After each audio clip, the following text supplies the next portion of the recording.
Welcome to Down the Vale. We're back. It's taken a little while to get here, but we have brought our production in-house so we can get access to so much more guests and everything else that come with that. A huge thanks to Taylor Talks Trades. They hosted us previously. You can still check out their stuff in our description box below.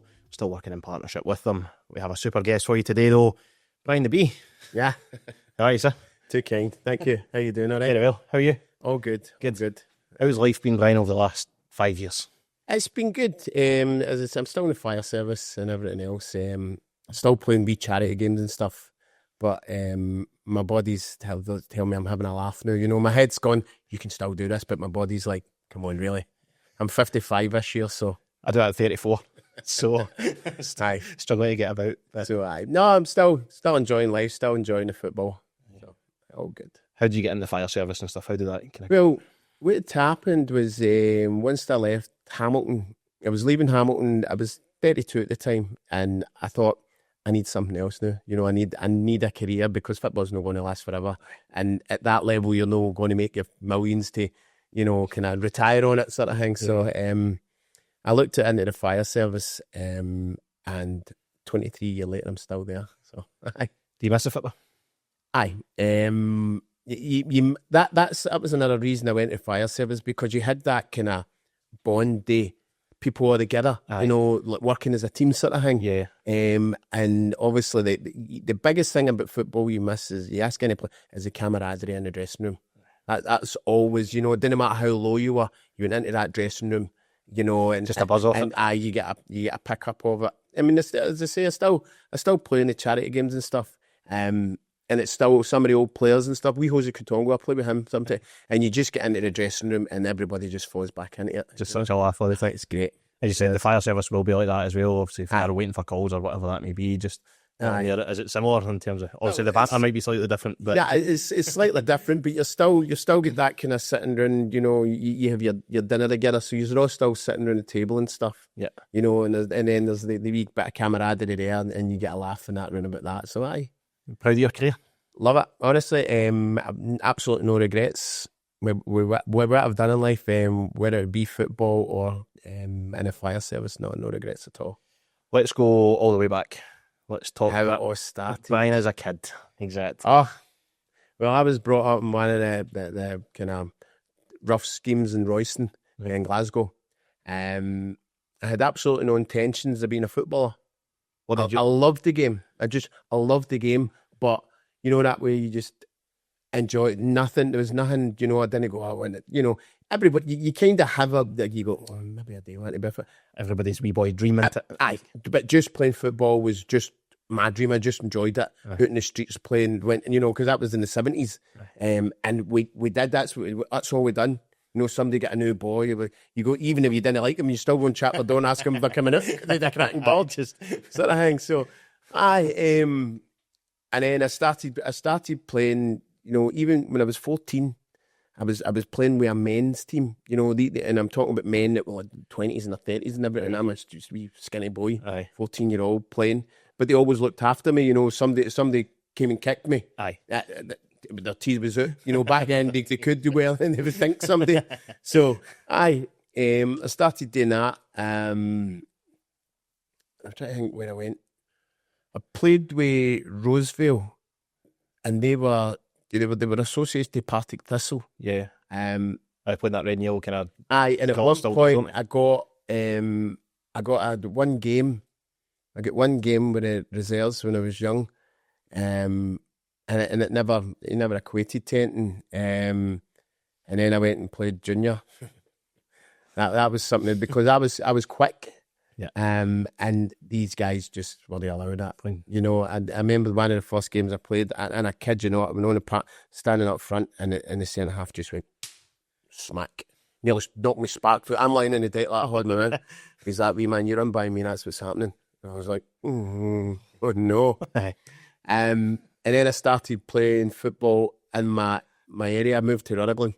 When I was playing with an amateur team, we had under 21s amateur team. But I was scoring goals at 4-5 a week and stuff, you know. And people, you know, and I worked in a pub, and a guy in McConaughey, you know, I used to sit at he used to be at the bar, and I used to be like, are you playing today, Brian? I said, aye. How'd you get on? Aye, we won. Just go. I scored 4. And then the following week, I scored 5, and then aye, so you did. But then by that time, there was like, you know how everybody had the wee local paper? So we had the Runival Reformer, and there was a wee tiny cut, and it was like, Bee McPhee 5, and I'm like, look, I said, that's me right there. So how it all landed up for that was, he says to me one time, he says, listen, I'll get you up to Queen's Park. He says, I'll get you up there, get you fit. Aye. You know, so, and I still never thought, wow, I'm going to be a football player. I went, done a training with him. And then one night they were short of players. Honestly, this is an absolute true story. This was on the Thursday. I was playing on the Saturday before. I was playing on the Red Ash pitches in Fernhill. I remember. And Runival. And then on the Thursday, they were like, listen, son, do you want a game? And they were short of players. Can you play? I said, aye, all right, no bother. Get a bash. I played, aye. So went in the game, scored 1, set up 1. On a Saturday, I was signed and I was playing the first team at Queen's Park at Hampden. We won, honestly, we won week. Red Ash to Red Ash to the National Stadium in 1 week. My word. So, and that's when it all started for there. That's superb. Like, Aye. See, like, as a kid and stuff, like, obviously you don't see kids playing with a boy anymore. Like, No. do you think that makes a difference? Absolutely. Because playing with a ball and all that gives you, and you're playing with pals, and you're getting to play, you're playing with older, because everybody's the same age. Aye. So you're getting to play with older guys. So you're learning to be wide and protect yourself. Yeah. So it all stems out when you go to play. You know, when you play your own age, you're more comfortable, confident, because you look at them and go, yeah, quite small. Because I've been playing with guys this size, you know. So his big brother, who's exactly. So that's where you get your character and your toughness and everything. Balls bouncing about all the exactly. stuff Hitting curbs, jumping near potholes, what have you, you know. So there's plenty of them these days. Exactly. So it was good for the all quick feet. It was good for that. Obviously, you had that kind of time at Queen's Park and things like that, going from Red Ash to Hampden. How long were you at Queen's?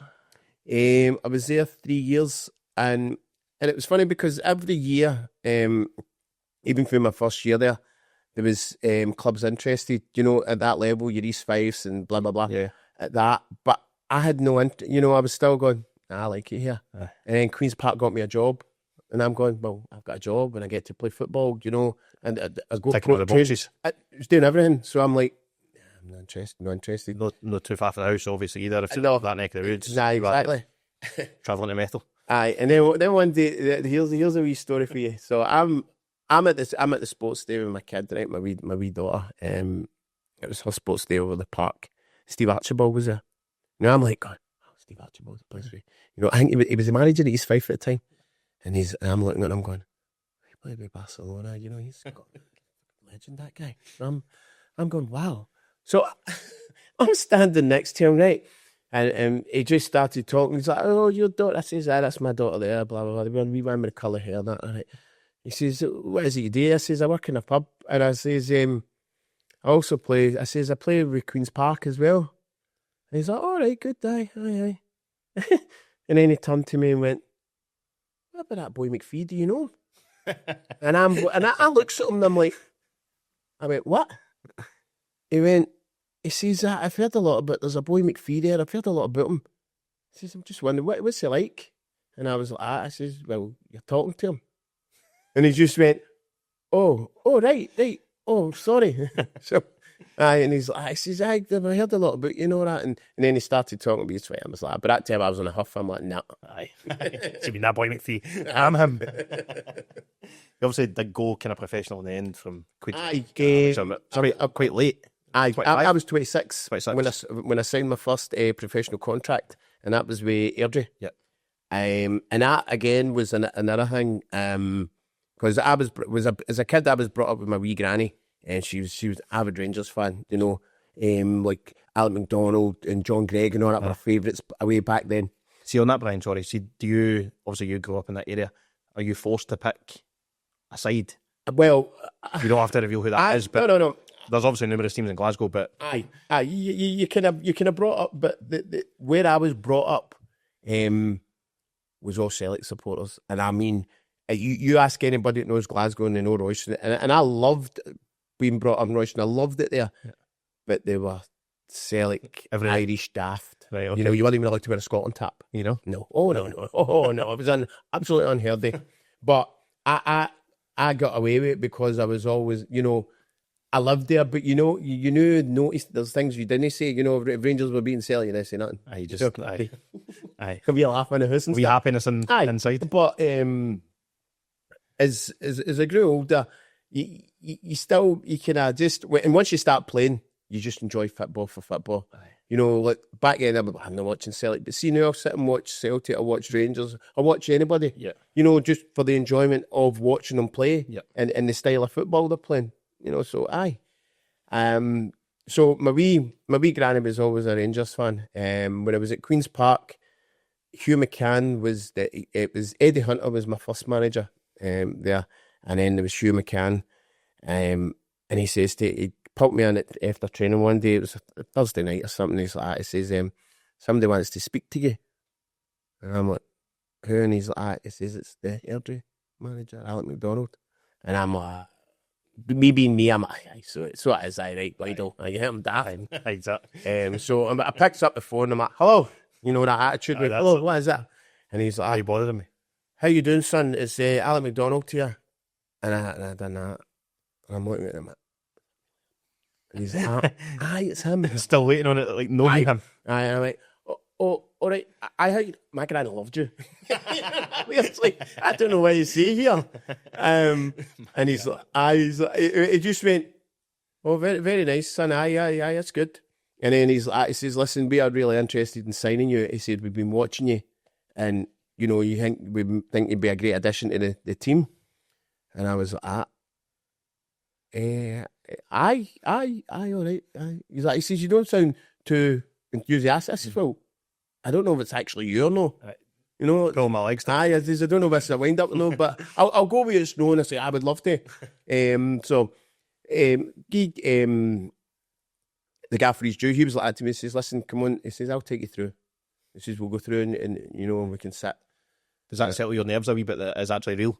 Aye, so well, You're not just turning up at this place by yourself. it's a wee sin because Your my pal round granny the had corner. passed away by this time, so I couldn't get to go, by the way, do you know what I'm doing? But I phoned my uncles, like, listen, guess what's happening? And they're like, it's a wind up, right? I'm like, no, it's real, sure, I'm gone. So we went through and we went through to the Tudor Hotel, and they were sitting there, and he comes in, George Peat was the chairman there at the time as well, and we want to offer you a contract. And then he's like, he says, this is what we're offering you, blah, blah, blah. And then he put a check down. I'm like, I'm not going to tell you much, but Yeah, I know. it was a lot of money to me. It was a hell of a lot I'd never seen in the last of my life. And I'm going, and the gaffer's like, and I'm like, what is it? And he says, well, what we're going to do is me and Brian are going to have a wee chat about it, you know, and then we see where we go. You're ready to grab it at that stage. Oh, I was all like, over here's a pen. So I went like that. We went outside and he's like that to me. Right. He says, they've offered you. He says, don't take it. I'm like, what do you mean don't take it? I says, I've never seen that much money in my life. Aye. He said, no, you'll get me. That's the first offer. And I'm like, Hugh, I says, Gaffer, I says, honestly, don't f this up for me. Aye. don't do it. Aye, that's it. Because if you go too high, then you're like, nah. He says, on the no. plug. He says, don't worry about it. So I'm back in, and they actually doubled what they offered me. And I was like, and he's like, he says, right, this is what we can do, blah, blah, blah. And Hugh looked at me and he went, you happy with that? I'm like we done. Yeah. So I went there, was there for 2 years. I think I top goal scorer my second year there. Had a good couple of seasons there. Yeah. It was great. But what had happened after that was there was loads of guys there. I was never a greedy person. There was loads of guys there on bigger wages than me who weren't even playing. Right. You know, and I'm playing or there or thereabouts. Aye. And I was like, oh, my contract's up, you know, just done well this season. I'm one of the top goal scorers. Yeah. And the chairman's like, nah, we can't offer you anything. Can't do it. This is what you're getting. That's it. And I says, but they're on blah, blah, blah. Me. Aye. And he's just went, no, can't do it. Not doing it. And I was like, right, okay. But this time, I was advised to get an agent, and I got Ian Redford. He's a Rangers man. Yeah. Sadly, he's no longer with us anymore. And he was like, he says, no, don't bother. He says, we'll get you something else sorted out. But by this time, Meadowbank and with now Livingston, had came about because I'd played against them a few times over the years when I was with Queen's Park and stuff. And Jim Leishman had then made contact saying, listen, his contract's up, we're really interested. Yeah. And Brian. And then it just all stemmed from there. That my agent came through. I came through it first, just myself. The one of the stands hadn't even been built yet. And I was walking around the leash, having a wee look about, and he was telling me all the plans and stuff. And I was, wow, that's really promising, Yeah. And then I got my agent, and within half an hour we'd settled, and that was it. See, just quickly, that transition going from Queens to Airdrie was it different? Going for an amateur very difficult because you're training every day. I wasn't used to that. I was just nights at Queens. So I was used to working and then training a Tuesday and a Thursday and playing a Saturday because we were part time. Aye. And so you were given a job up at that stage as well. I just been that off. But the guy who gave me the job was a director at Queen's Park. Right. Okay. And he says to me, Brian, he says, I really wish you all the best. He says, you've been a great, asset to the club. You've done really well for us, blah, blah, blah.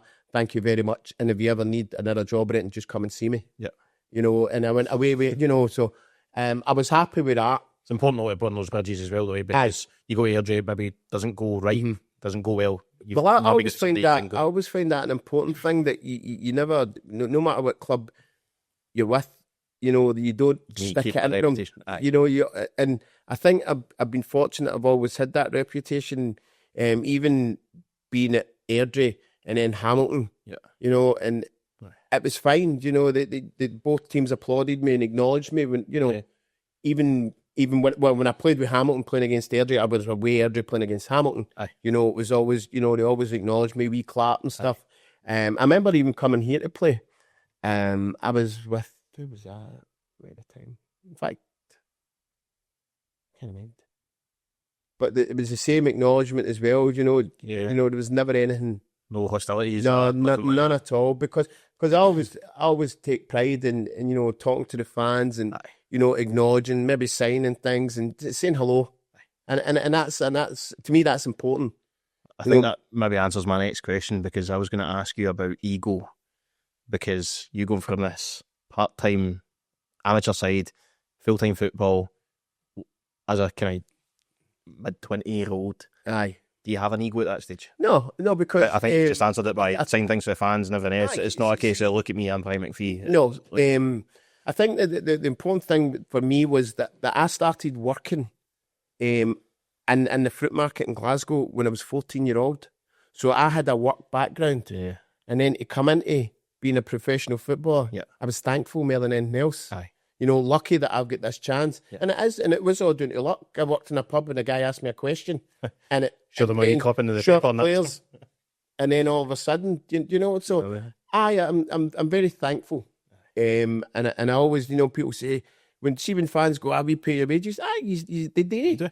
But so I'm always like, do you know what? I'll come and say hello. Aye. Whether we get beat or not, it didn't matter. I would still come and say hello. Aye, you have to. I would never walk past anybody. No. That's the thing, like these people, like obviously you're in that environment, but a lot of these people are out working hard in foot markets, whatever it may be. They're living for a Saturday, aren't they? Aye, exactly.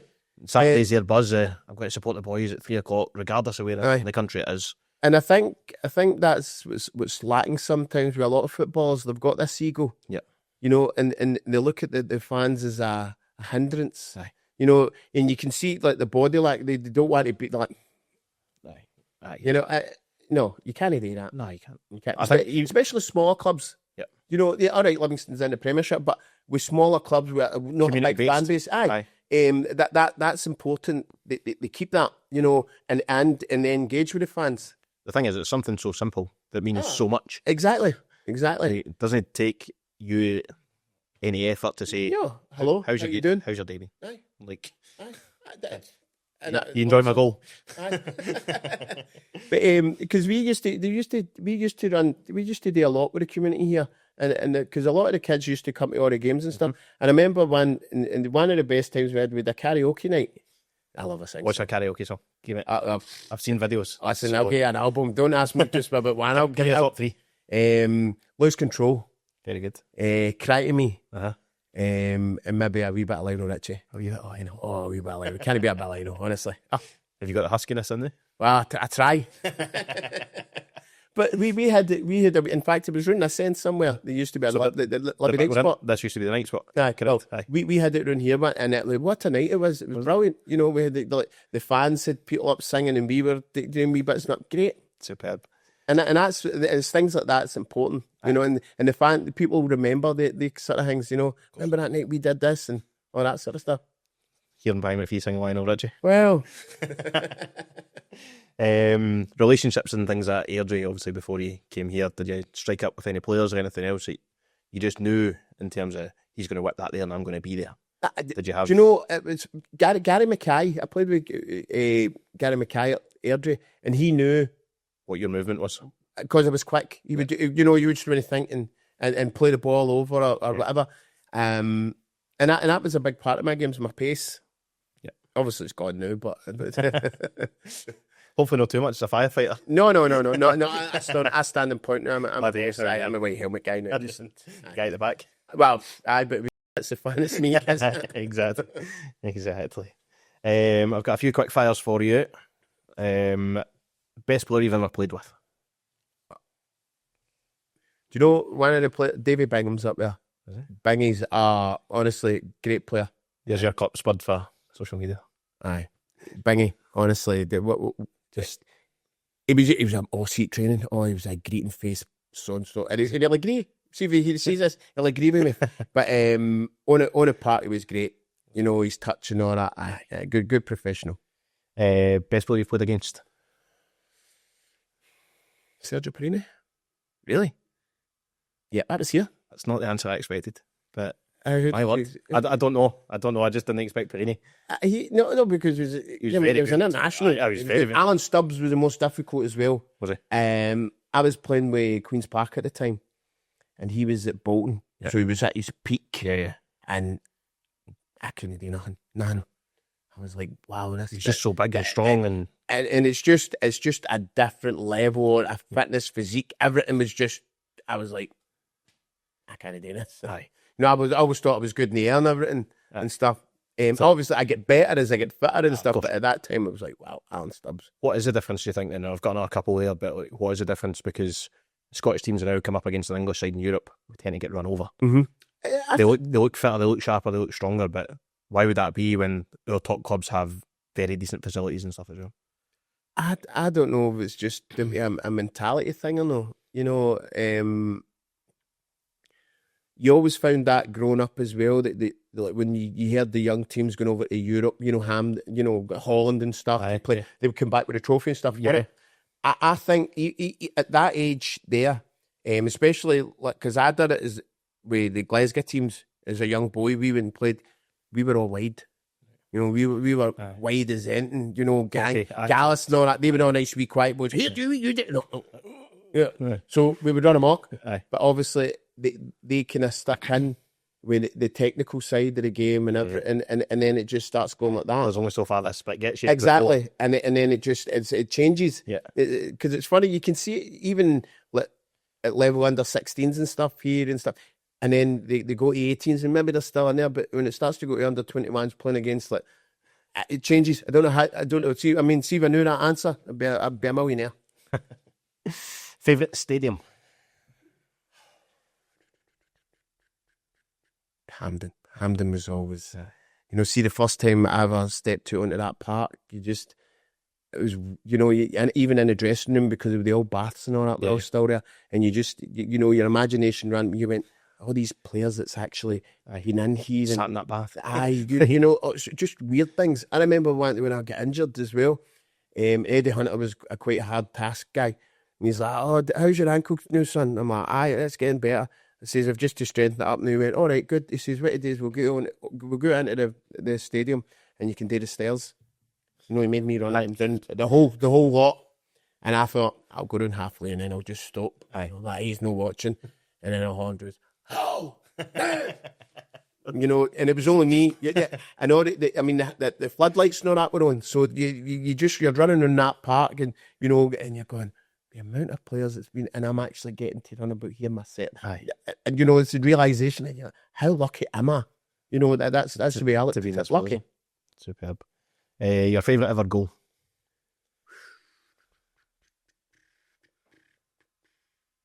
Scored the belter. I tell you, I scored the belter against Clyde for Livingston. Did you? Aye, and I made the run for almost our right back position. Right. You know, and I think Big Marv. He just cleared it. Aye. He did it about I still play football with Marv. He cleared it, and then Davy Bingham just put it into the space. Yeah. And I've ran onto it and then cut and set my left peg as well. That's just usually for storing on. Put it top corner. But aye. I think every goal's, you know, you enjoy every goal. There's you know, every goal is important, but there'll always be ones that kind of stand out for whatever club I was with. See the first one, what's the cheer like? The first goal that you score, you hear that kind of pause for the stands and stuff like that. Like, you must get a real buzz off it. I still get a buzz there. You know, even though there's maybe about 2 at the five-a-sides. Aye, but no, you always get that buzz. When I scored my first goal for Airdrie, I think it was my second game or something. That, you know, that meant something to me. Aye. You know, that way is like a kind of sense of achievement. Yeah. You know, you've came into the path I've came to get here, and then I knew I'm actually on the kind of big stage, And you're actually doing it. Aye, like, you're doing it. contributing. You're not just Aye, starstruck. So, aye, it's always special. Favourite, last one, sorry. Best manager. Best manager, Alan McDonald. Just for the fact he was kind of old school and told you how it was. Aye. You know, he didn't. You know, nowadays you can't just. You know, some people need a cuddle, some need a bit of BS and stuff. But sorry, it was language. No, bash on it. I was wondering if he was writing something. Aye. We'll cut that. He was just straight to the point. You know, you listen to him because he'd done it, seen it on, done it all, and would tell you, you know, exactly where. Just that sort of aura that you have about him. Just Oh, absolutely. Aye. let's get Grace to Stewart here as well. Sorry, I like Aye. Grace Stewart here as well.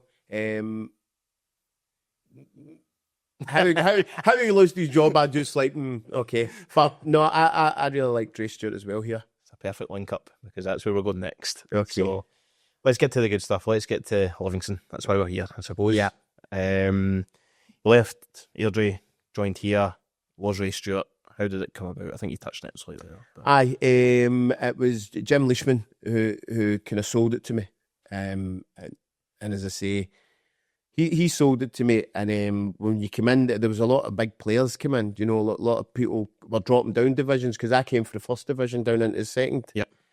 And I think David Bingham done the same. So there was a few years, you know, on this kind of new club, new setup. Yep. And Do you have hesitancies over that? Sorry? Do you have like a hesitancy over that with it being a new club, or Well, is there worries that kind of... there wasn't that much a worry at no working because you see, because I knew the players that were coming in. Aye. And then you were like, you know, they're all decent. They played at a higher level and stuff. Yep. And then once we all kind of got together, it took us a wee bit, you know, to get there. Yep. And then it was just good times. 4 year though, trials abroad. Yeah, no, Right. after here. Was it after here? Yes. Well, that was my...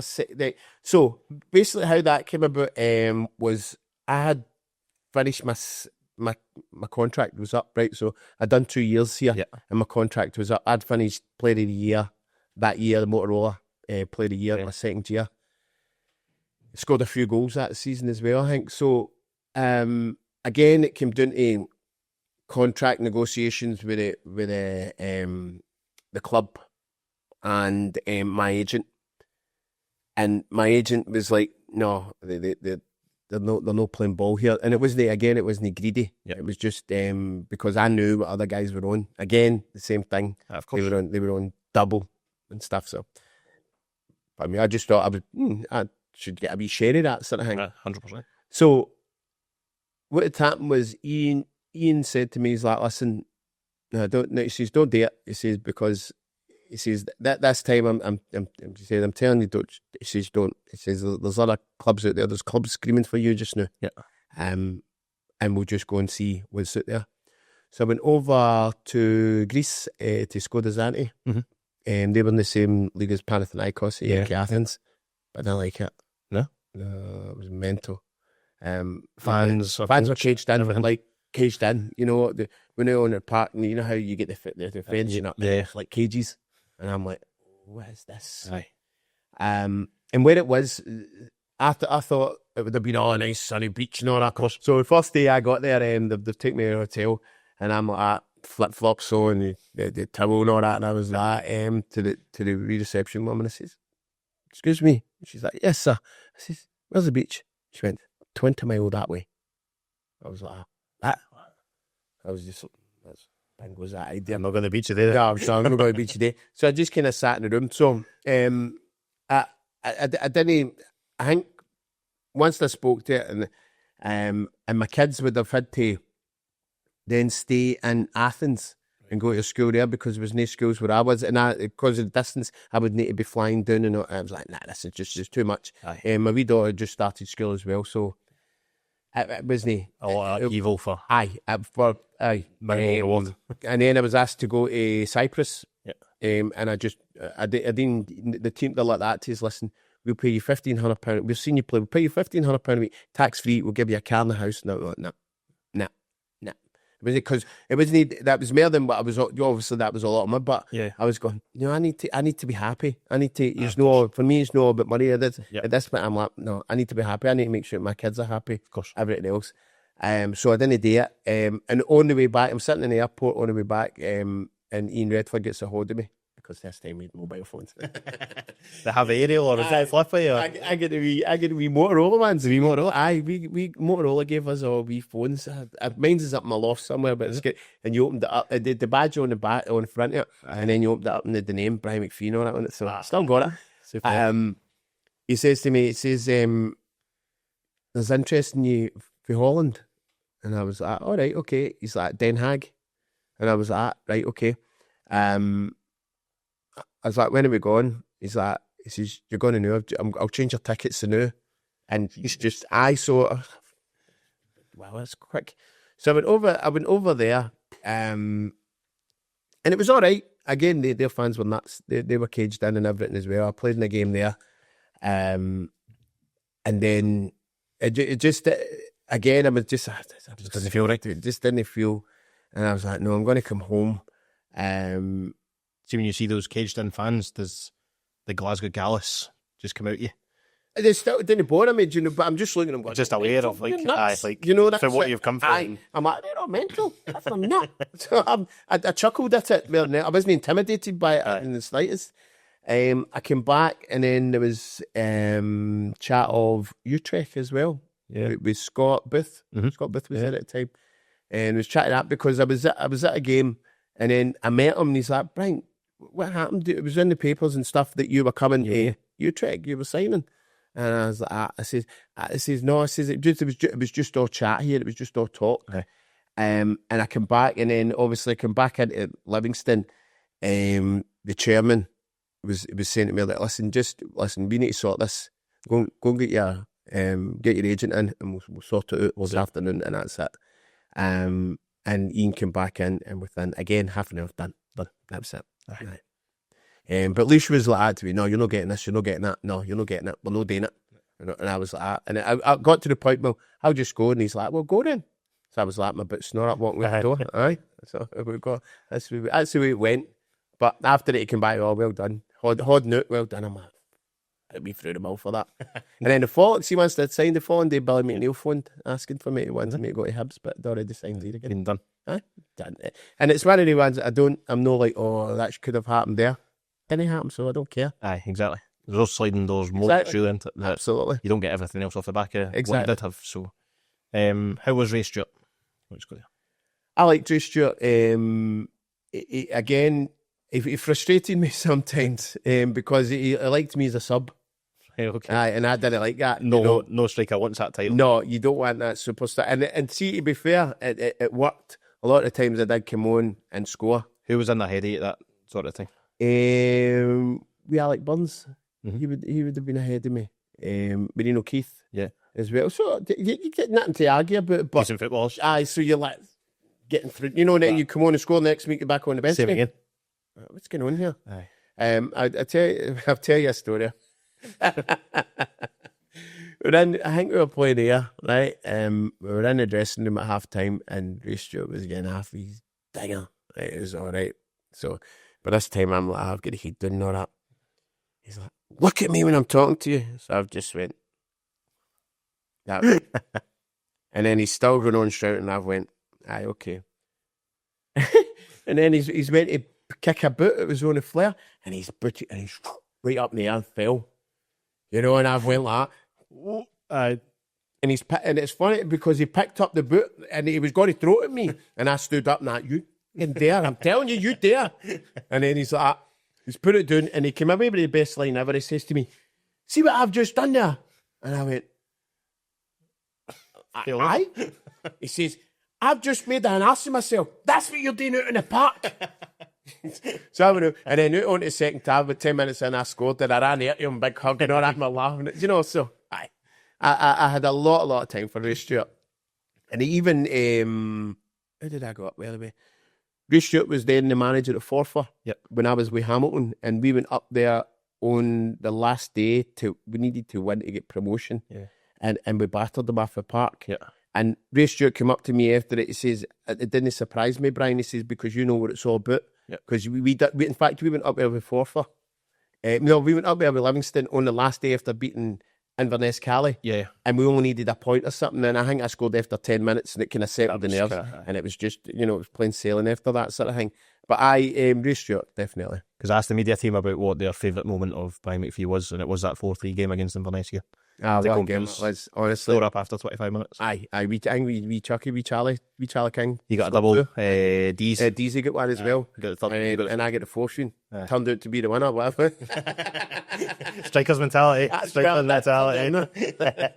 But what a game that was. And I think after 25 you were like, wow. And it was a beautiful day and everything's sunny. I think you can actually still get it on YouTube and stuff. I seen it. It was a cracking day, great atmosphere, everything about it. But then obviously, does it just feel aligned? See when it is something about the sunshine, full stand. Everything. It just feels like the day we're going to blow them away. It's almost like a Scottish Cup final day, you know. And it was an important game. I think we were still ahead of them, but if they had beat us, we would have been in a wee bit of bother. But I mean, they had a great side as well. How are the nerves? They get back to 4-2, 4-3. 4-2, you're still all right. 4-3, you're like, oh no. But listen, we held on there, and we got there in the end. And as I say, we went up to 4 for the following week, and done the business. After I think it was 10 minutes or something, I'd scored. And then I was sitting, you know, we've done it. And then obviously get presented with a trophy that day as well up there. Super. Talk to me about Laois.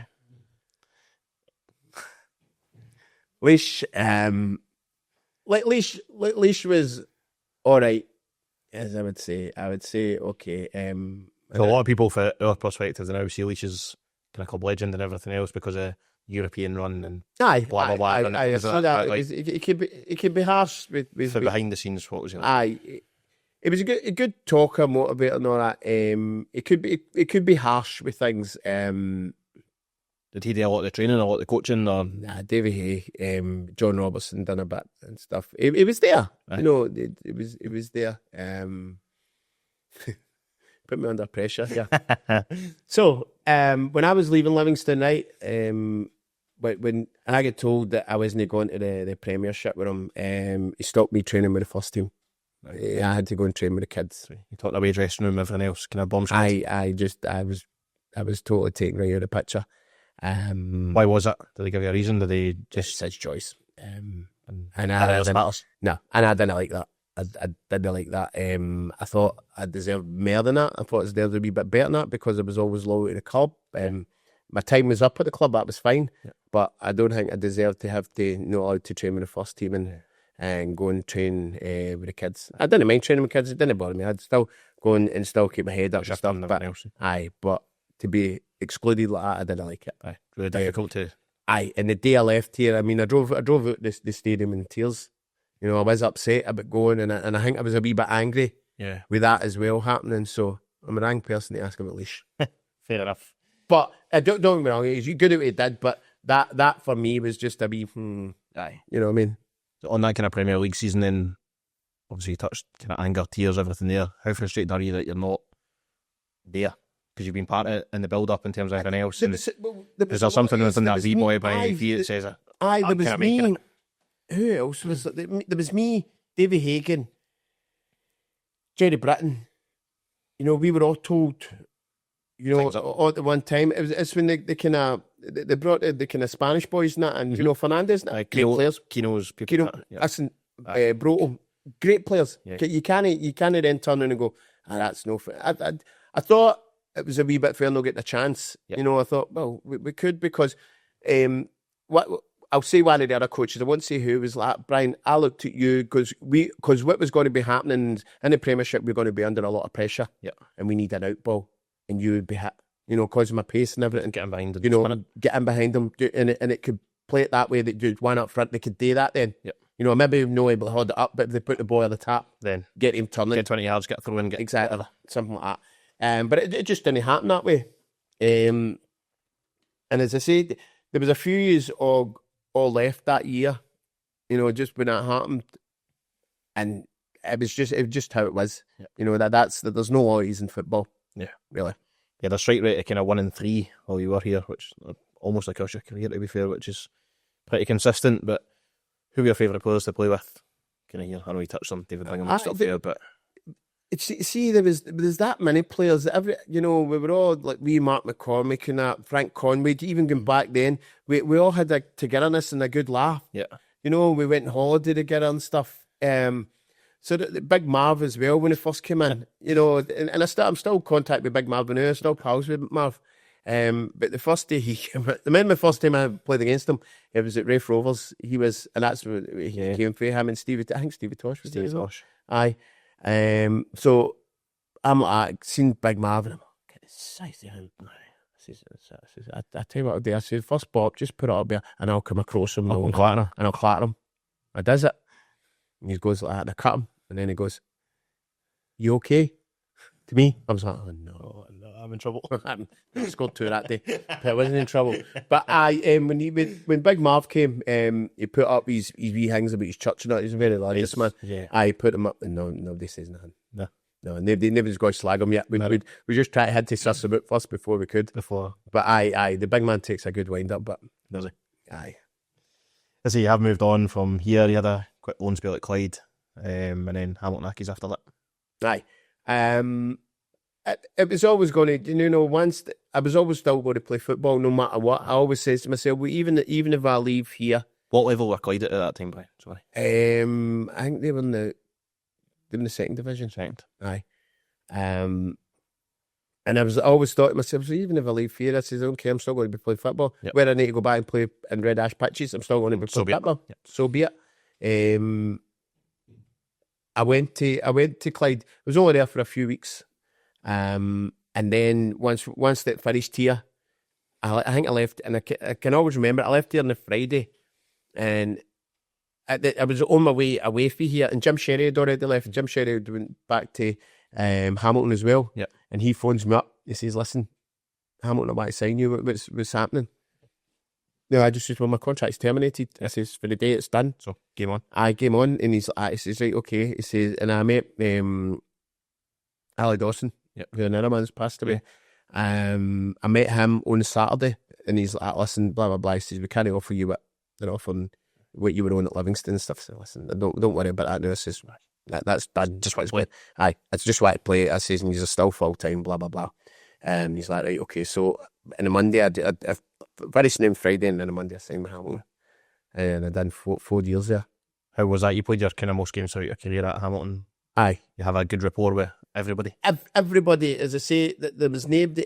I'm a kind of fans player. Yeah, you know, so there was never any club that played for and back to that, they've no acknowledged me.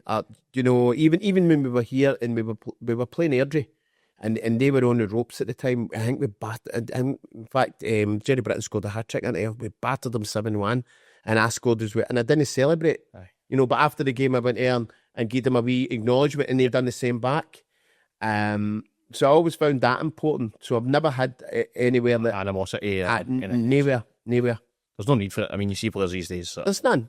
But I think that could be down to the player as well, because if they score and then they go and rub it in against the other team, why would you do that? It's just exactly. I know there might be some bitterness. You don't always know what happens behind closed doors. Nothing that comes of that, but I mean, it's not the fans' fault. It's definitely no. So, but if you're good with the fans, you know they're good with you and stuff. As I say, I played against Airdrie with Hamilton. You know, wherever I played, I've never had a bad experience.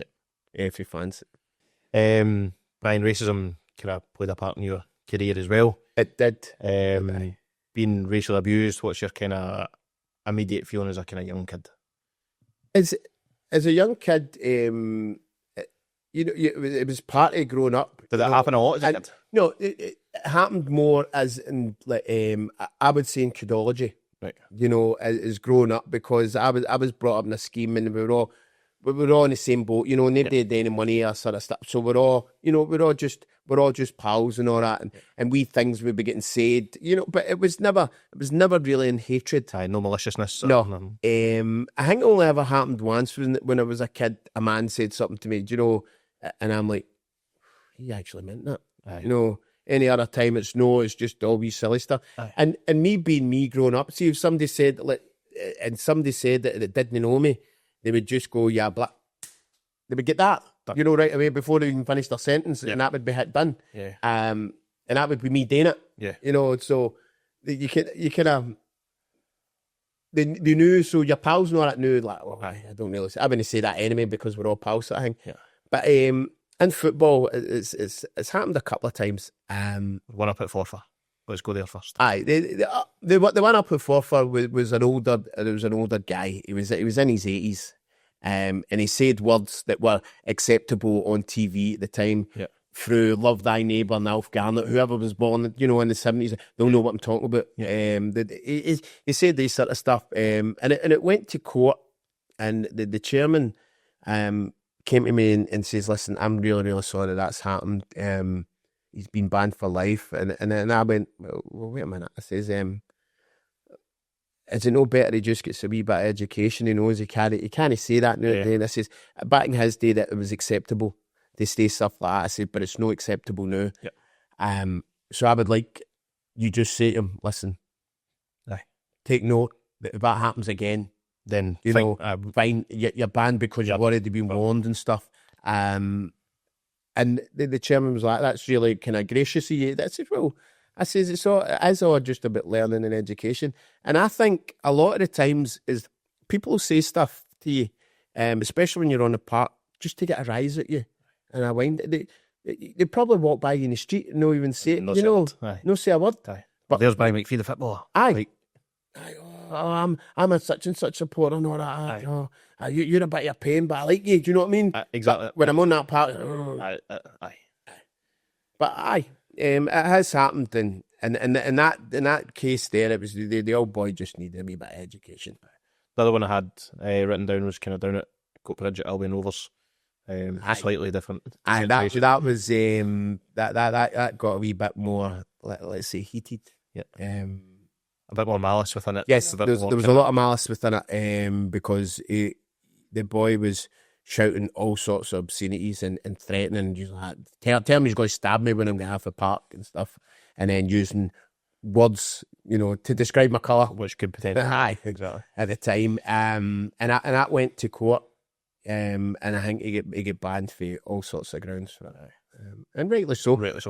I think because for me, me being me, I'm quite thick-skinned and kind of wide-old, you know, that way. I'm like, doesn't bother me. But there'll be a lot of kids out there, you know, a lot of black kids out there that play football, weren't able to handle that. You know, just in society in general. And I'm not saying they should handle it, but they'll kind of, You know, it happened. I think the boy it happened at Motherwell. There was a boy at Motherwell. It happened with his, you know, there was a lot of stuff, and I've been asked about it. You know, I've been asked about it, and it's no acceptable. Yeah. But in the same breath, I think a lot of stuff that's said is no saying. You know, they're just saying it to get a rise out of you. Aye. You know, but I don't think it's fair. As young boys coming into the game, you know, I think it's more, and I think that there should be more done about it. Yeah. You know, to go and educate black players and all that. You know, saying this might happen, and you know, I'm not saying it should happen, but just to give them a wee insight into it. Is it potentially different programs then? So you're saying educating kind of black kids coming through, whatever, but And also educating the other side to make sure. Exactly, because we do this show racing for, you know, Sunday Red Cup racing. Yeah. We do that, but I don't see any follow up to it. Yeah. You know, just that bit is all you see. I don't see, and that this club doesn't tolerate this, doesn't tolerate that. But I think it should be that as well, that the young players coming through, the young, they don't need to be black, whatever minorities coming through, you know, that maybe give them a wee bit of education, and you know, and tell them that, you know, that this is, people say these things sometimes just to get a rise at you. That's so it is. Yeah. They don't hate you, you know. But that's just my opinion on it. And some people go, well, it shouldn't be tolerated at all. And absolutely. Right. But we should educate both sides. Absolutely. Did you ever feel subconsciously that you were maybe treated differently as a pro coming through or anything like that? Was that? No. Because, see, football is exactly what it, we all love football. We all love the game. And if you're a manager, you want results. Yep. So you don't care. Aye. Who comes through the door? Yep. Do you know what I mean? What colour, shape, size, or whatever. If she's going to bang goals in. If they're banging goals in or doing you a turn, yep, you don't care. And it's the same way. It's the same way football fans as well. Yep. You know, a lot of them, people go, oh, that's a racist club. But they've got black players playing for them. So that just shows you how, you know, how fickle they actually are. Yeah. They're not doing it because they are racist. They're just doing it to get a rise at the opposition fans or opposition player. That's it. I mean, there are a lot of kind of discriminatory, throwaway comments that people maybe don't think are insulting or anything else, but you don't know what that person's going through or has been through. Aye. And it can be difficult, can't it? Absolutely. It can be difficult. Moving on, let's go back to football, back to Airdrie, Stranraer and Dumbarton to kind of finish your that side here. So 55 games at Airdrie, 11 goals. So aye, not a bad return again. 7 games down at Stranraer and 23 at Dumbarton to finish off. Yeah. Is Dumbarton the coldest stadium in Scotland? Aye. No, it's no, actually. No. I both. Very good. Not against it. Well, I'll tell you for why. We played up in Livingston, and we were up there. It was during the week, and it was bolting cold. You know, get out for a warm up. Baltic in August. Aye. So we were out to warm up. You're not even warming up, man. You just get a bonfire started. You know, the heat is up. Something. That might have hit you in the thigh. Aye. Well, the game had to get stopped because the linesman took hypothermia. There you go. That's true. Aye, during the game. One of these ones where the waves cashed over the wall. Yeah, I mean, it was just everything. It was just freezing. That's all it was. Just the other way to put it, it's freezing. How obviously you're kind of back in it there at Airdrie, and then you go Stranraer Dumbarton part time at that sort of time as well. Yeah, you pick up the fire. Well, for it was Hamilton. This is when it decided. Hamilton were going full time again, and I thought, and I went into the gaffer and says, listen, I says, full time's not for me now. I says, I'm 32. I need something. You know, I need to move on. And he's like, so what's your thoughts? And I says, well, to go part time or something. I says, because I'm joining the fire service, and I did do both. I was still playing with Hamilton whilst I was in the fire service, and with tragic times, is, you know, there was, I don't know if you remember Stockline Plastics in Glasgow. There was 11 or 12 people killed. Yeah, I was on duty, and it was the most, you know, it was awful. You know, being there and being in amongst that. But then, I think that was a Tuesday or the Thursday. And then on a Saturday, we played Forfar. Funny enough, Forfar. Quite prominent on this podcast. We played Forfar to get promotion, and we went up there and we battered them off the park. You know, I think I scored 2 that day, and it was such a you know, after the game, somebody asked me the question. Well, like, oh, it's some difference between what happened during the week, Brian, and this, and I kind of I got annoyed at that. I thought, you actually putting the two in the same sentence? Exactly. You know, people have lost their lives at this. Yep. And this that it puts everything into perspective for Just me. football. I says, this is just football. Aye. This is just happens to be a good day we've had. Yep. You know, and the game, a lot of the Hamilton fans, it's the best game ever. You know, one of the most favourite game. Yep. You know, they still talk about it to this day. By meeting because I was playing in a charity game last week for Hamilton supporters. Scored 5, by the way. Did you? Just so you know. Yeah. True story. And we're talking about it, and they're like, oh, Bee, best game ever. Forfar, best game ever. Yeah. You know, again, it was a nice, great day. Loads of fans there and all that. So, aye. What are your thoughts on Hamilton at the moment? They're obviously going through a period of adversity, let's They're say. going through a tough time. Winning Broadwood and stuff and getting away out. Aye. And And that happened when I was there. We went through a time as always well seem to be a wee bit rocky, haven't they? Aye. Similar to here, to be fair. Aye. Kind of through ownership changes. I was at Hamilton the last time this happened. No, but they weren't in administration of it, and we weren't getting paid. You know, and it was a difficult time. And it's down to the stadium. At that time, the stadium and the football club are 2 different entities. Yeah. And if they're not working together, it's not going to work. No, exactly. You know, and I don't know the ins and outs. I really don't. But that was the basis of what happened then when I played. Yeah. And I think that could be, and it's the same again. Similar now. We've also got a 12-month transfer embargo and stuff as well. Just being relegated makes life really difficult, doesn't it? But talk about kicking people when they're doing. I see that, and I don't agree with that at all. The fact You that can't do this, so we'll punish you more. Mm-hmm. So, all right, yeah, no paying the players is what happened, right? So, and then the SFA get involved and then deduct points off them, and you think you're kicking somebody when they're doing it. You know, they're trying. I don't know how much that they're trying in it, but does it help? No, it doesn't. No, in my book. Agree, fully agree. I'm going to go into charity work. Yeah. It's obviously a big part of you and who you are and everything else. You can see the kind of art and stuff on your arms there. Numerous trips to Kenya. Yeah. How did it start? Let's go there first. Why Kenya? Why? Well, what had happened was I was playing with Dukla Pumferson, the charity team, and there was a guy that played who we were playing against. Who'd organised the game down deepest, darkest Ayrshire. Right. Where does he live, Eddie? Cretan. Right, okay. Yeah. I know.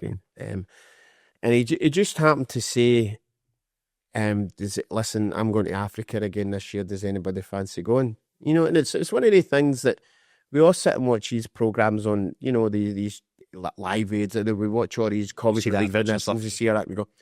And the amount of people just go, I'd love to do that. I'd love to do that. Yep. So I got a wee bit more info for him. I thought, listen, I quite fancy doing that. I got a wee bit more info. And he told me that he goes to Kenya. He'd been to Kenya previous. And this is where they go. And I was like, I really want to do that. So never done really that much fundraising for about it because I didn't know what I was going to. What you're going to. I just thought this guy could be telling me a lot of nonsense. Nonsense, aye. And I was like, right, okay. And it just all felt lovely. I says to Jennifer, my partner, I says to her, I says, listen, this guy's going to, Kenya. I says, I want to do something like that. I've always wanted to do something. I says, we'll go for it. And it just so happens, I was off on annual leave as well at that time when it all fell into place. And I went and I was just, wow. I come back. And it was weird because you go here and you think that the stupid things we moan about, and it's just who we are. It's just perspective. We're lucky to be where we were born, sort of thing. But you go over there and some of the things and the stories you heard, you're like, wow. Yeah. Like for instance, during the day, the kids are in the classroom. They're sleeping in the afternoon, and I'm going, why are these kids all lying sleeping? Yeah. And the teachers are actually says, well, most of them from single parent families, Brian, and their mothers are prostitutes, and they go out at night and leave the kids in themselves. You know, you're talking about kids at 3-year-old, and the kids are terrified and they don't go to sleep. Yeah. So when they come to school, We have to give them they get a wee bit of education, My and word. then they rest. Yeah. You know, so that's a comfort sleep.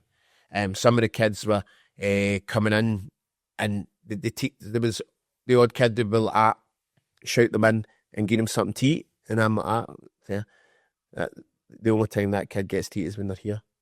You know, and it was they lived in a landfill site, and it's in Nakuru in Kenya, and they live in a landfill site. And there was one time we were up there, and when I say that they go through the rubbish for the food, for something to eat, they go through the rubbish. I've seen a clip of the video that you posted. Aye, so they do that. And there was one time the wee kids were already like, Brian. I'm like waving at them, and they're like, Mambo, just saying hello and stuff. And they're like shouting me, and I'm like, what is it? What you got? And they're like, with their bags, delighted with these bags, and I'm like, what is that? And what it was see that on a Friday they knew that the bakery trucks came up. You know how the grease-proof paper. So when say you have a muffin or something, Aye. and there's already wee crumbs left on it, they were getting the paper and scraping them off into a wee bag to have, you know, so that it's a wee treat. Yeah. You know, I was like, wow. You know, tough. Mind blowing. And you come back, as I say, the first time I went, I was a wreck when I came back. You know, I just Are you a wreck when you see it? Seen you initially walk into that sort of village and everything else. How taking it back? The first time I was like, oh my, and you know, you were embarrassed. You didn't want to look at anybody. You didn't want, you know, I was like, just feel so out of place with trainers on a trackie or whatever that. You know, and everybody was so friendly. And it's funny you ask that question, because I as I say, this year will be my 10th year, and there was a group with us last year who hadn't been before.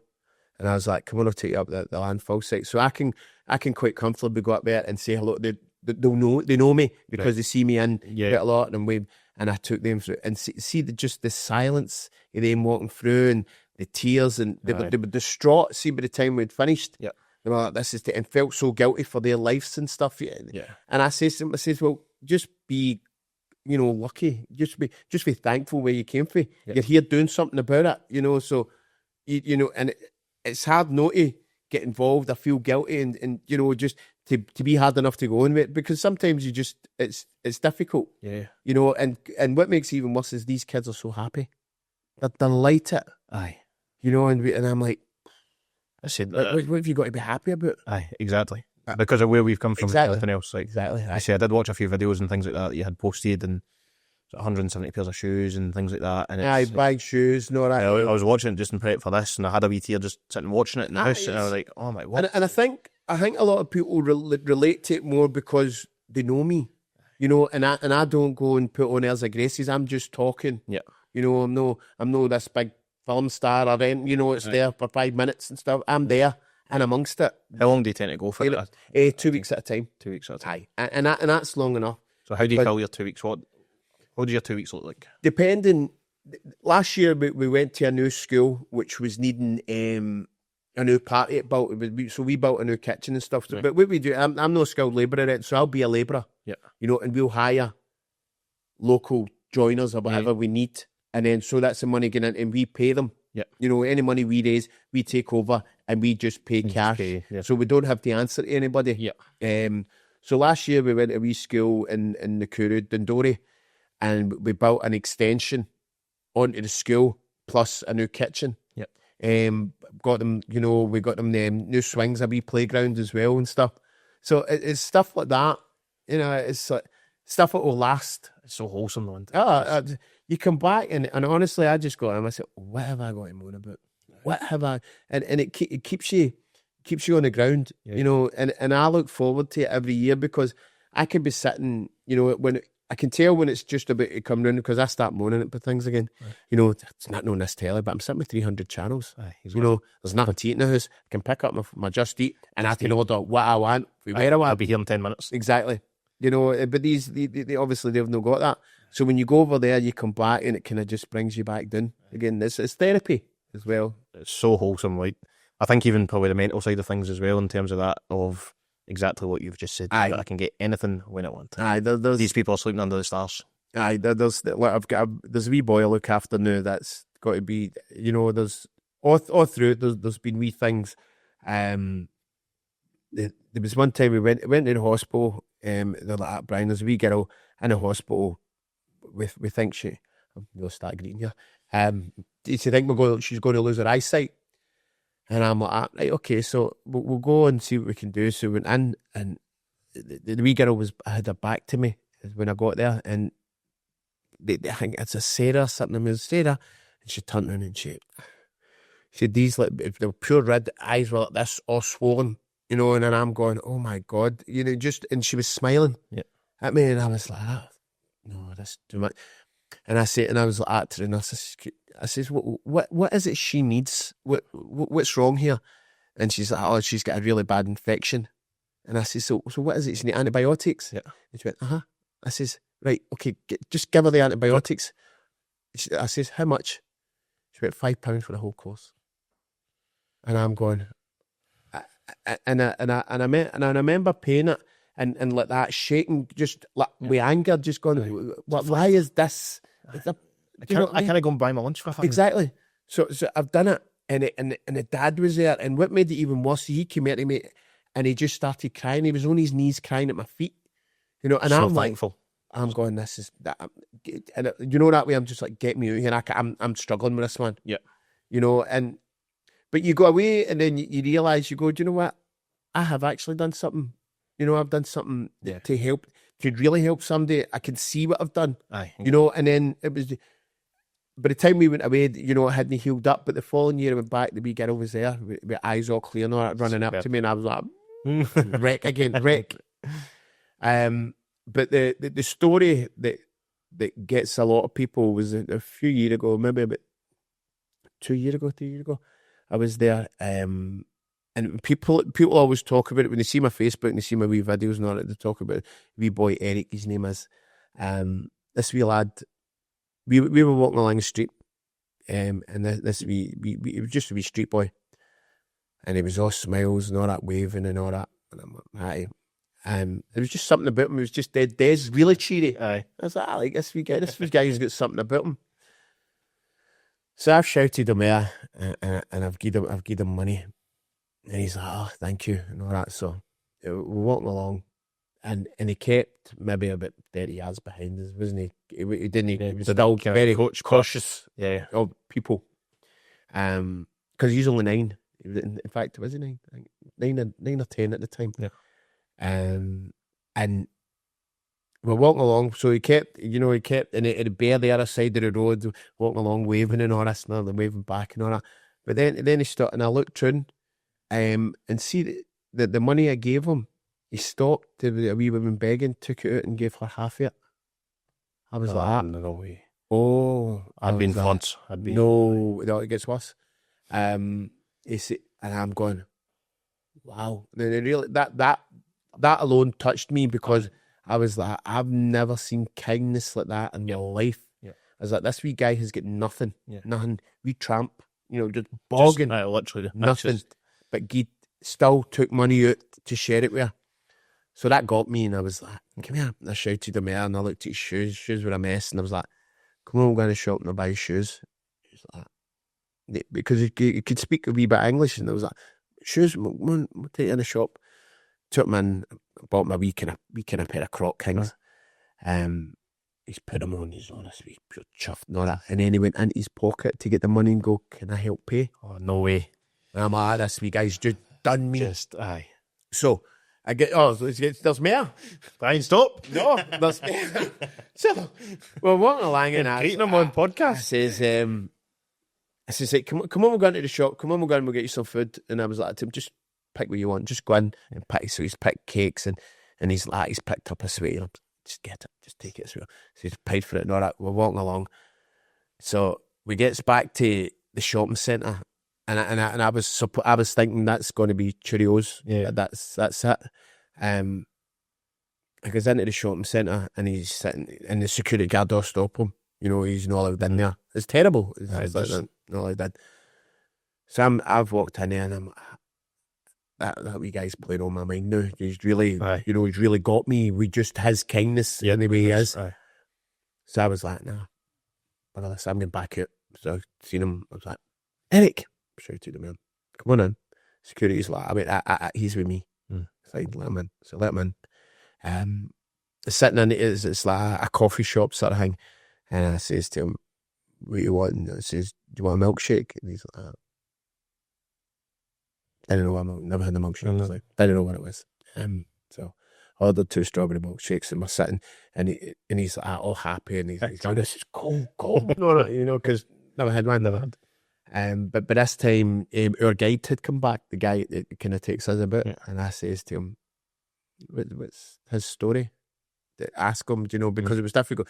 I mean, it's just very, very short. Yeah. You know, we things he could say in English, but we couldn't have a language. Aye. So I says, what's the story there?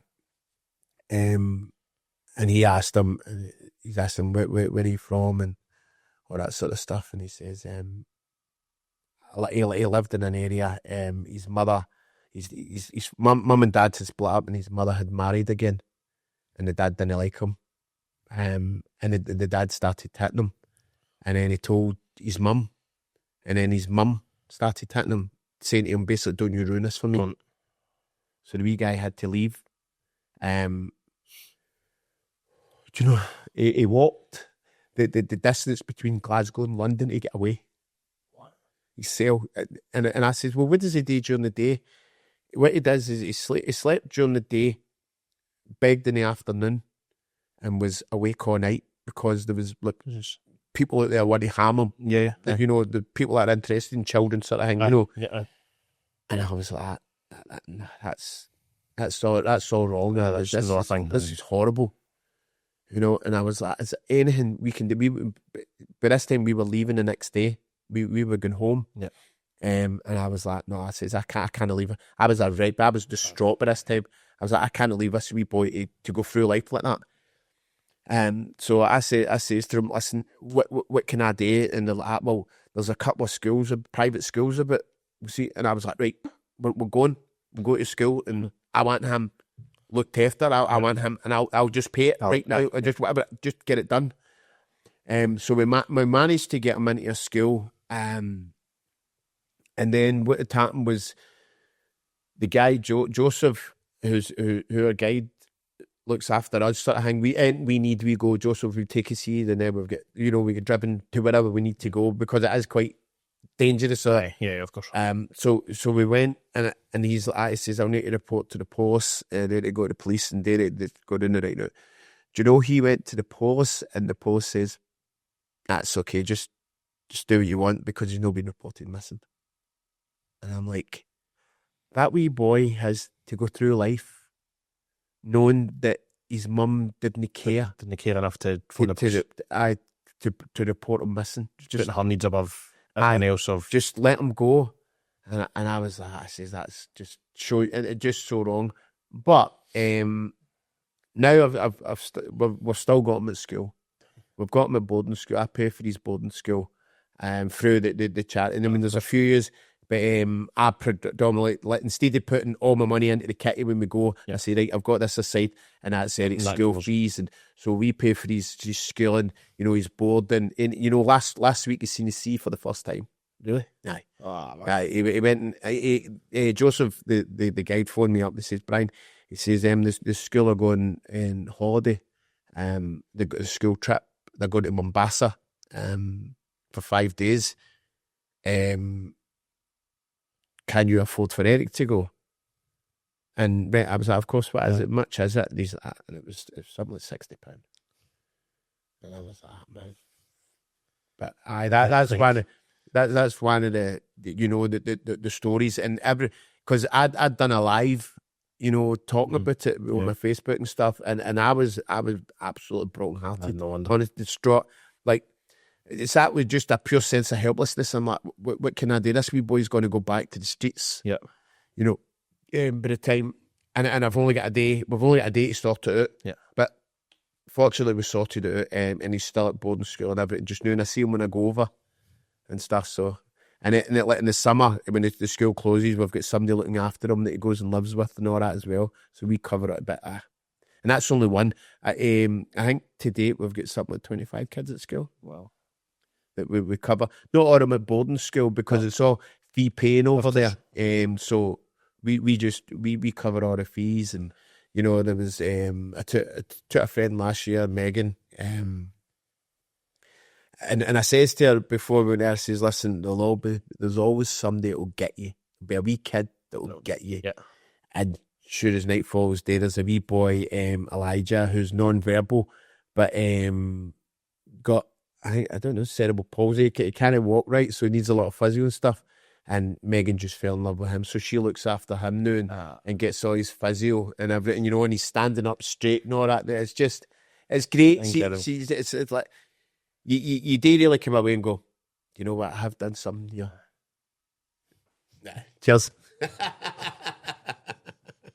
My God. So it's good, you know. How do I go back to football after that? Exactly. Football. Exactly. It's only a game. Generally inspiring, incredible. And do you know what? Is there somewhere people can donate? Yeah. Can you give me a link or something? We'll add it in. People just, I've set up an account, you know, where it goes and it goes in there, and I leave it. I do the Facebook lives, and that's the only time I kind of talk about it. Yeah. You know, I do raffles and all that because luckily I've got a contact at the Hydro, and I can get tickets for anything at the Hydro, even the hardest gigs. I've seen a video there as well. We'll come to that in a minute. So I mean, I'm lucky enough that I've got somebody. I still pay for the tickets and everything, but you've got a guy. I've got a guy. He's a good guy. He's a really good guy. So I've just got an account that the money goes in, and that's the reason why I do a lot of Facebook lives, because I like everybody to see where the money's going, what we're doing. Exactly. You know, it's no and all right. Somebody put money in the bigger charities and stuff. You put money, you don't know where it's going. No, you don't. And if that's how that works. That's how it works. I can't say it's a bad thing. If you're putting money to charity, you're putting it. But when we do it, you can really see where it's going. You can see the difference we're making. Sensational. Wow. Let's go to your guy, Michael Bublé.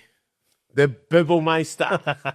Let's go there. Right, okay. The video of him catching so... Was that a towel or a scarf? A towel. A towel. I'll just say that I've got man love for Michael Bublé, right? I'm not gonna deny it. Seen him 5 times. Have you? My missus hates him, but... Singing at the car and stuff, is that... Oh... Everything. I'll even sing Michael Bublé songs in karaoke, you know. Love him. It's a sensational video. We'll post that one as well. It is so good. But do you know, it's funny because that just happened out the blue. Do you know, we just happened to be there, and again, my guy got me great seats, and I was down there, and we're all there. And what had happened, he did throw a towel, but I went to catch it, and my coordination was off. I hit my fingertips and it landed in a woman's lap. I was like, I can't touch that. You can't do that. Bang a date would have been a 4-hour smashing thing. You couldn't. So I was like, raging. So I was like, see, and then the next thing, he kind of stops and he's like, did you see that? You know, and I'm still going, what's he talking about here? And he's like, this guy here, and he pointed, and I'm like, yes, he's pointing at me. No. And he's like, this guy here, when he grabbed a tail, and that woman just got it in front of him. And then he's all like, what's your name? And I'm like, Brian. He's like, Brian? Do you know having that one? And I'm going, Canadian accent. I'm going, oh my God, Michael Bublé's actually talking to me. I love this guy. So the next, he says, right, we're going to do it again. We'll do it in slow motion and all that. So he's like, da-da, da-da. And he throws a towel behind his back, and I just go, catch it. You know, great, a smart catch. Yeah. And I ended up on his Instagram and everything. Aye. So I've caught it, and then he starts going, Brian. I'm like, no way, the whole place is staying at the whole hydro. But the funny thing about it was, my daughter was there, but she was up on the first level because she likes to sit up there. She was up there, and somebody's like, that's Brian McPhee. She went, that's my dad. That's my dad. Up the big screen. So the next thing, my phone starts going, zzz, zzz, zzz, zzz. What you doing to me? I can see you, the Michael Bublé down in front. And then they're all going like that. Do you know him? And I'm going, no. And they're going, is it because your charity work you done it? I says, no, doesn't know. I says, it just happened. And then, look, walking out after it, people like, oh, that's Brian.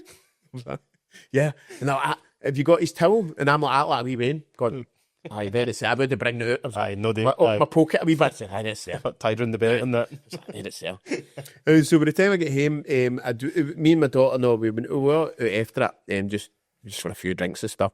And I got home, and the next morning I came down the stairs, and my missus is Jennifer sitting in the front room, and I walks in and goes, "You went, don't start. I know."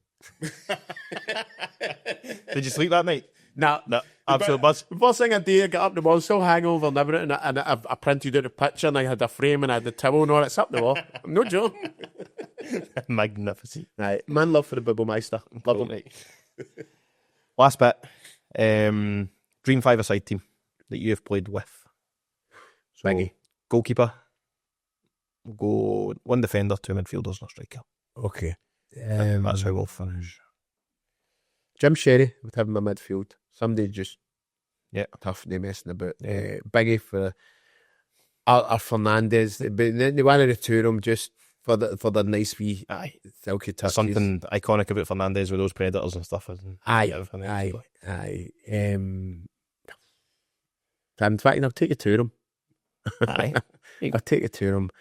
And I'd take Jim Sherry. I'd take Big Eagle for goals. Aye. I'm a brotal, but I think I'd take Big Eagle. Go the big boy. Aye, I'd take Big Eagle. Because he'd foul the goal man. So it'd be hard to score. I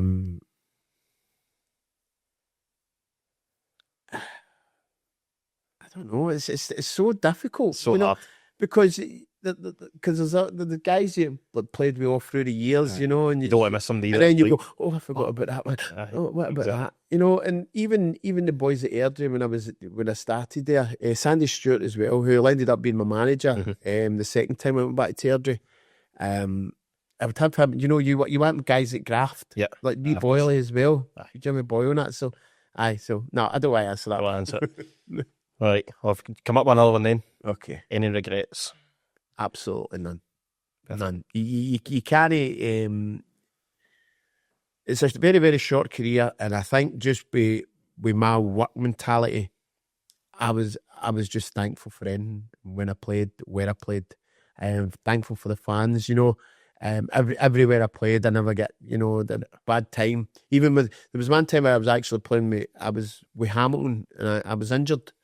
And I went to the game and I sat in the Hamilton end, sitting with the Hamilton fans. And then the Airdrie fans, oh, boo, that big fee. And I was like, they're like, ha, we've good. And at half time, I just got up. I climbed there, onto the side pitch and walked out with the Airdrie fan and sat with them at the same time.